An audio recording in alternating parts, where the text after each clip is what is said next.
국가의 미래를 결정하는 소설가들까지 나서가지고 걱정하고 있는 이 사태에 책임을 지셔야 된다고. 이 세상에는 부모 자식 간에도 용돈 좀 줄이면 그게 아무리 정당해도 문제가 생길 수가 있습니다. 이게 용돈에 비유하실 일이 아니죠. 물론 그렇습니다. 그럼 뭐 중차대한 일이고 훨씬 더 마무리. 깊이가 있는 일이라는 것 저 깊이 자, 마무리해 이해하고 주십시오. 있습니다. 그러지 마세요.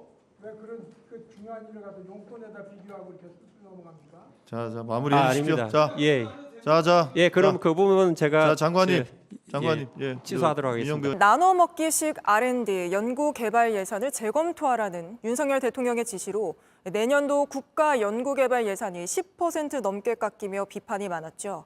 현장에서도 젊은 과학자 인건비도 못 준다는 우려가 끊이지 않자 결국 정부 여당이 입장을 바꿔 예산을 다시 확보하겠다고 나섰습니다. 배양진 기자입니다. R&D 예산 삭감은 연구비 카르텔을 겨냥한 윤석열 대통령의 발언에서 시작됐습니다. 예산 심의 직전인 지난 6월 말 나눠먹기식, 갈라먹기식 R&D는 제로 베이스에서 재검토할 필요가 있다고 한 겁니다. 그 뒤 정부 출연 연구기관들은 예산 일괄 삭감 지시를 받았습니다. 그런 설명은 거의 없었고요. 거의 일괄적으로 삭감되었습니다. 결국 내년 R&D 예산안은 올해 31.1조 원에서 5.2조 원 줄어든 25.9조 원이 됐습니다. 이례적인 대폭 삭감에 현장에선 젊은 과학자의 인건비까지 못 줄 거란 우려가 나왔습니다. 국회 예산정책처도 정부의 R&D 예산 합리화 기조는 단기적 시각에서 명확한 기준 및 근거 없이 이뤄졌다고 꼬집었습니다. 그러자 여당이 예산안 심사를 앞두고 대책 마련에 나섰습니다. 이공계 인재 개발과 대학 연구기관의 경쟁력 강화 등에 집중하여 현장에서 우려하는 일이 없도록 철저하게 보강할 것입니다. 다만 구체적인 증액 규모는 밝히지 않았습니다. 대통령실 관계자는 윤 대통령의 지시와 배치된다고 보진 않는다며 복원보단 보완이란 표현이 적절하다고 설명했습니다. 이런 가운데 대통령실은 6년 만에 과학기술 수석비서관을 신설하는 방안을 검토하고 있습니다. 과학기술 현장의 목소리를 보다 적극적으로 듣겠다는 의지가 반영된 걸로 풀이됩니다. JTBC 배양진입니다. 올해 R&D 예산이 4조 6천억 원이나 삭감되면서 올해부터는 정부 연구기관과 대학 연구실 모습도 크게 달라지게 됐습니다.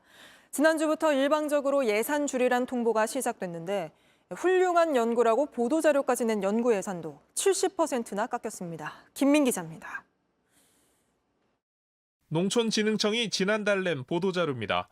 세계 최초로 벼에서 메탄 발생을 줄였다며 청장까지 나서 대대적으로 알렸는데 정작 연구자들은 자료 배포 하루 전 예산을 70% 줄이라는 통보를 받았습니다. 이렇게 하루아침에 갑자기 이게 70%씩 삭감이 되면 예산 전체를 다 인건비만으로 써도 이미 뽑은 대학원생이나 연구원을 유지를 할 수가 없는 상황이 되는 거죠. 계획된 연구기간 5년 중 겨우 2년이 지났는데 사실상 연구를 멈추게 된 겁니다. 이런 상황은 정부 연구기관도 마찬가지입니다. 돈을 끊어버리면 지금까지 해왔던 데이터가 다 그냥 무의미한 데이터가 되는 거죠. 과학자를 꿈꿨던 학생들은 꿈을 접기 시작했습니다.